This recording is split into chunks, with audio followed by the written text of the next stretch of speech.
nagdiwang, natuwa, umiyak ang mga kaanak ng biktima ng war on drugs or campaign against drugs ng Duterte administration matapos maaresto at inaresto ng Interpol at ng PNP si Duterte sa kanyang pagbabalik mula sa Hong Kong. Kaya may halo pang emosyon at panawagan ng isang pare na napakahalaga ng araw, yung araw ng Martes na March 11 ng 2025 dahil magsisimulaan niya ang paghahanap ng katarungan at justisya talaga ng mga naging biktima ng Duterte administration. Pakinggan po ninyo itong report na ito. Thank you sa ABS-CBN, isa sa mga legitimate media news organization dito sa ating bansa na isa sa mga nag-cover sa event na ito ng pagtitipon-tipon ng mga naging biktima, pamilya ng biktima. Hanggang ngayon, umiiyak pa sila. Noong una pa wala na kami pag-asa. Hindi namin alam na ganito mangyayari. Hindi namin alam na magkakaroon ng justisya kasi alam namin makapagyarihan po yung nakaupo noon.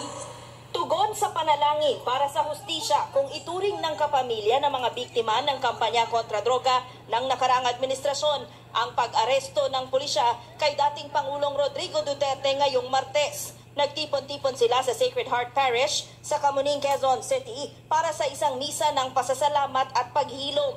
Sabi ng tiyuhin ng nooy 17 anyos na si Kian de los Santos, mapalad pa ang dating Pangulo dahil mabibigyan siya ng pagkakataong ipagtanggol ang sarili sa ICC para sa kinakaharap na reklamong crimes against humanity kaugnay ng extrajudicial killing sa kanyang war on drugs.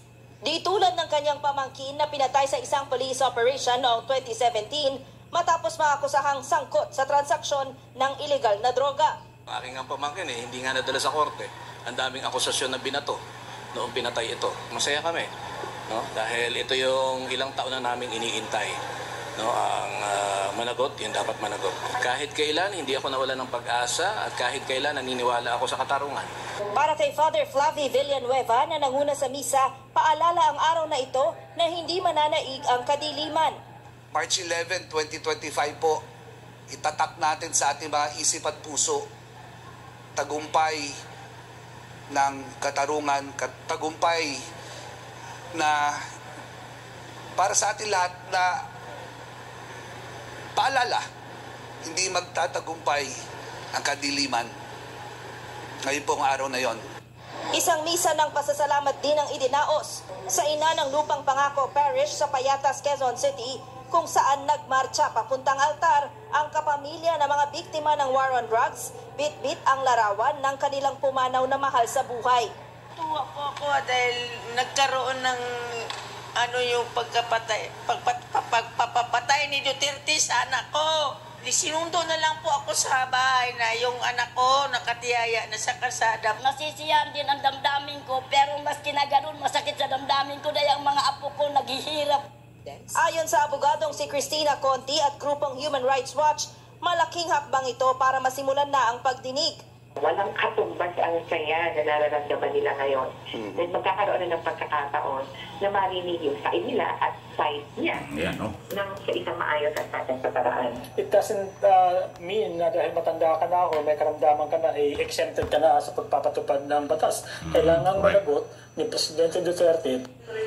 Ikinatuwa rin ng dalawang dating senador at kritiko ng dating Pangulo ang pag-aresto sa kanya. Napakahaba din po nung biyahe na yan. Simula 2017 pa po, noong Trillanes at Dilima. Pagdalo Group ang communication sa ICC laban kay Duterte. Ang dami hong pagsubok niyan, pero at least harapin po tayo rito. This is triumph of the rule of law and justice over traitors and murderers like him who sought to destroy our nation. I've been crying out for justice not only for myself, but also for those victims of the war on drugs.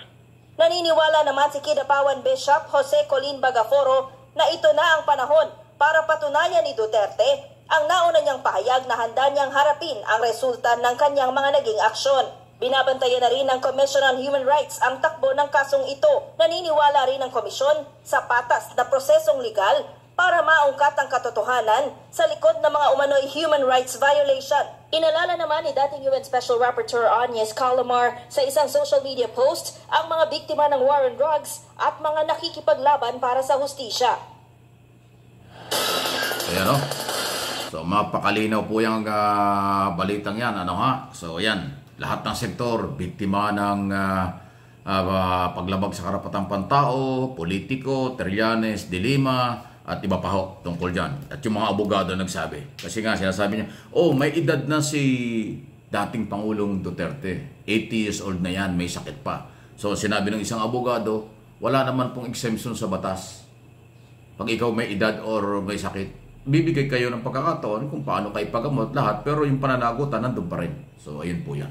Kasi sinasabi ni Senador Bongo naman, identify kay Duterte na may sakit, dapat kawaan, may sakit, dapat bigyan ng pagkakataon sa hospital, hindi dapat dinadala, hindi dapat kinukulo, parang ganon. So anyway, reaksyon yan, expected natin na reaksyon ng mga maka-Duterte na sarado ang lahat at yung kailang karapatan. So may karapatan sila magbigay ng reaksyon, may karapatan din po ang pamilya na ng mga naging biktima, ang civil society, marginalized sector at mga tao pong tumututok sa isyong ito. Tayo naman at yung aking mga channel, especially itong MA Pinoy TV at saka yung Mike Abby Opinion, sige lang po, tayo po ay magtulungan, magbantay kayo, magmonitor kayo, at atin naman hong pinaririnig at tinatalakay, binibigyan ko ng opinion at analysis ang lahat ng nangyayari. Sa ngayon, batas ang umiiral sa paniniwala ng gobyerno at mga naghahanap ng katarungan.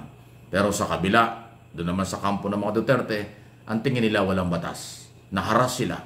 Political harassment, ginipit daw sila, ganong-ganon kung anong mga paratang.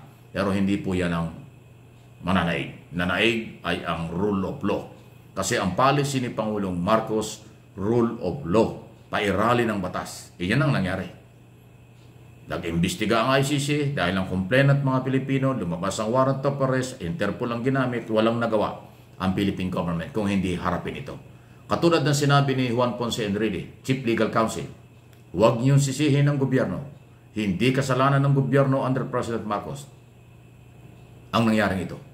Dahil ito idinatya na ng administrasyong ito. Nangyari ito noong nakaraang pamahalaan under Duterte administration. Ang advice ng veteranong abogado, veteranong politiko, Chief Legal Counsel ni Pangulong Marcos, Juan Ponce Enrile. Ano ang sabi ni Enrile? Dapat paghandaan na lang. Maghanda ang mga abogado ni Duterte. Doon sila magpakagaling sa trial sa ICC.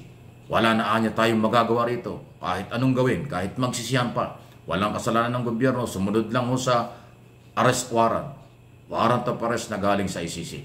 Ang pinakamagandaan niyang gawin, at ako naman naniniwala personally, ang paghahanda ng ebidensya at depensa ng mga abogado ni Duterte sa trial na gagawin sa International Court. Yan po sinasabi ni Enrile. At ako naniniwala dyan. Ang kaso pag nasa korte na, sa korte ang labanan. Hindi sa kalye, hindi sa media, hindi press conference, hindi interview. Dokumentado at ebidensya ang labanan sa paghanap ng hustisya sa korte sa Pilipinas o sa International Court. Kaya tama yung advice ni Enrile. Paghandaan ng magagaling na abogado ang kaso. Hindi makukuha yan sa mga statement at kung ano mga pahayag na lumalabas ngayon sa media at social media. Anong inyong masasabi dyan? Antindi, abangan, kaabang-abang, mahabang usapan ito. Huwag kayong magsawa. Please like and share. Doon sa hindi, subscribe sa aking mga channel.